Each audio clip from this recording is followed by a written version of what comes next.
Recently I did a video on horror sequels that were bad, sequels that shit the bucket, but today, on a more positive note, here's some horror sequels that I actually enjoy. The general consensus that I've heard is that Aliens, which is Alien 2 if you did not know, is the best film in the Alien franchise. And I really enjoyed the first film with a more slow burn introduction to the Xenomorph, which I think is my favorite movie monster, but the pacing here in the sequel is much quicker with entertaining characters and more than one alien. And I would have to watch this one again to decide my favorite, and also see Alien Romulus, which I have still pathetically neglected to see. The sequel is more of a sci-fi action, and it's tons of fun. There are mixed reviews to the first sequel to John Carpenter's first Halloween film. This one takes place immediately after the events of the first, with Laurie Strode being in a hospital and Michael coming for a little visit. One of the main complaints is that the hospital, even on the night shift, will be more staffed than it is here. And that is absolutely correct. But I like this one anyway. It's not nearly as suspenseful as the first, but I enjoy the setting and some of the kills. It's supposed to be a finale film, and I think they did a fine job with that also.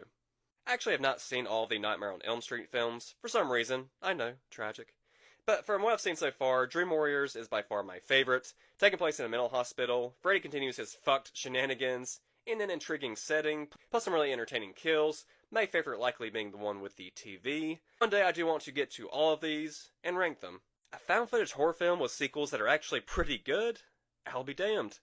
I love the Hell House franchise. I haven't yet seen the fourth, which is a prequel, but I hope to soon. But the original trilogy is one that I will always defend.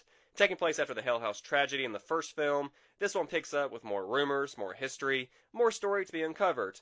Many people seem to have this one placed as their least favorite of this franchise. I disagree.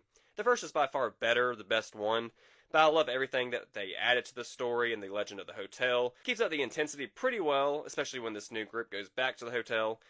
This one still just really unsettles me. The first Wreck film is iconic. Excellent found footage zombie horror with optimal pacing.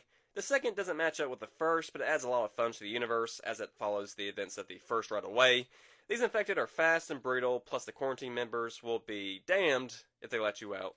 All of the Friday the 13th films have some level of campiness to them, but this was truly the first one to embrace the ridiculousness of what this franchise was becoming. Don't get me wrong, I'm a fan, but by the sixth sequel of any franchise, it's hard to keep things 100% self-serious. And I love how intentionally goofy this one is. The start of the story is pretty dumb admittedly, and the kills overall aren't the most impressive, but I love some of Jason's reactions to some of the things he does or sees, plus that hilarious paintball scene that I wish was just a little bit longer.